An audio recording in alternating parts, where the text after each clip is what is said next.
Hindi man ganun kaganda yung bike namin, pero gamit na gamit. Yun ang importante. Gamit na gamit. Hindi yan alliance sa ano, sa mga brand-brand. Basta gumagamit yan.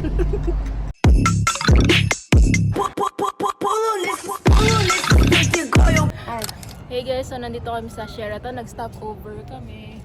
mula sa ano? Saan ba tayo galing? Galing tayo doon sa may, basta Cornish. Hindi, mula sa inyo. Sa Bin Umran pala. Galing kami sa Bin Umran. Tapos pumadya kami hanggang Hanggang- Cornish. Tapos Sheraton. Sheraton. Ngayon, naghihintay kami kasi nasiraan si Angelo. Kuya niya. Sabi ng gulong niya, Hindi kinaya. Wala pang ano, isang oras eh. Flat agad. malambot na kasi yun eh. Tapos, inano pa yun. Ayan guys. Yung mga nagsidaan ng professional biker, nakatitig sila sa amin. Tapos iniisip nila, bakit mga ganyan yung bike nyo? Bakit mga pipitsugin na nga, mga nakaupo pa kayo? Like, ang bilis nyo magpahinga. It's embarrassing yun. Di ba pagkatapos yung salita, tapos may papakita yung view. Ding, ding, ding, ding. Tananananananan.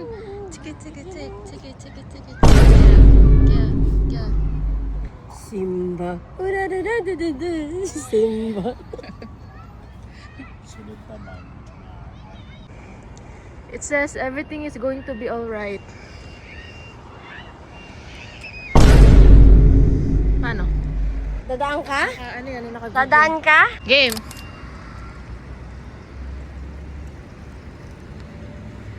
Go.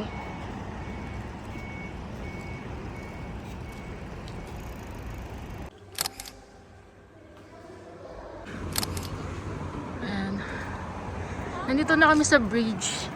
And umakyat kami doon. Like, sobrang matarik siya kaya miss nilakad na lang namin.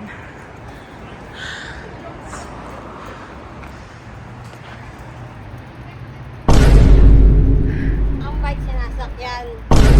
Hindi tinitulak. Kaya nga. Kaso kaya mo ba yun?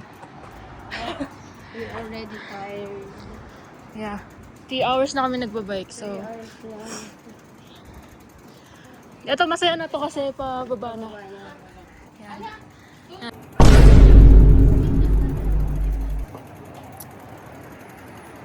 Let's go. Yun na. Pababa na siya. Ayan. Diba ang risky ko talaga? Ang risky! Ayan. So pababa na siya. Like, I don't know bro. I think it's better not to use my phone because isang kamay lang. Ha? Nahulog daw yung phone niya. Oh shit. Lubak-lubak na katulad na gano'n. Beef shawarma.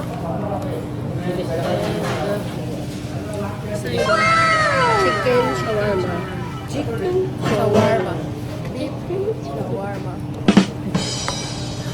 This is our snack after 3 hours of biking. Masarap yun, no? Gandhi lang pa. Diba? Okay lang ng bike.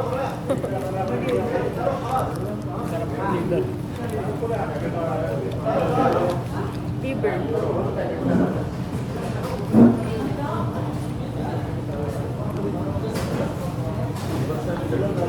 Nirasa niya. Dati may binibilan na ko lagi. Parang ano? Sa ano? Bopis. Masura. Parang bopis ang lasa. Sabi niya sumasakit daw yung leg, yung ano ba yun? Legs mo or yung legs. yung legs daw niya. So it means magkakahubog na yun. Oh my god, I'm so excited for the result. Pero sa akin hindi sumasakit siguro. Ano, okay na. Pero sa kanya sumasakit. Di ba pag sumasakit, ibig sabihin nun, may lalabas na result. Let's wait. Kung susundan pa sana. Kung hindi. Ayun, nakikita nyo ba guys? Parang nagkahubog. Hindi yan ka! At least yung legs mo, mag-curve, di ba? Inshallah. Nahiya po siya sa tiyan niya. Yeah. It's time to go home. Nasa Bin Umran na kami and uuwi na ako. Anong oras na? 10:20, something like that. 10:21. Diba? Na-predict ko. That was legitness! Yeah, it was, ha? Mag-helmet pa ba? Ako yan na lang naman yung bahay namin. You should. Sige na, may helmet na.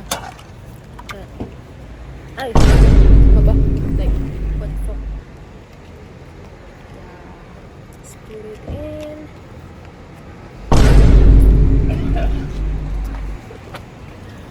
Uy, kunwari, ano mo ako? Yeah. Ayaw mo pala i-bike yan eh.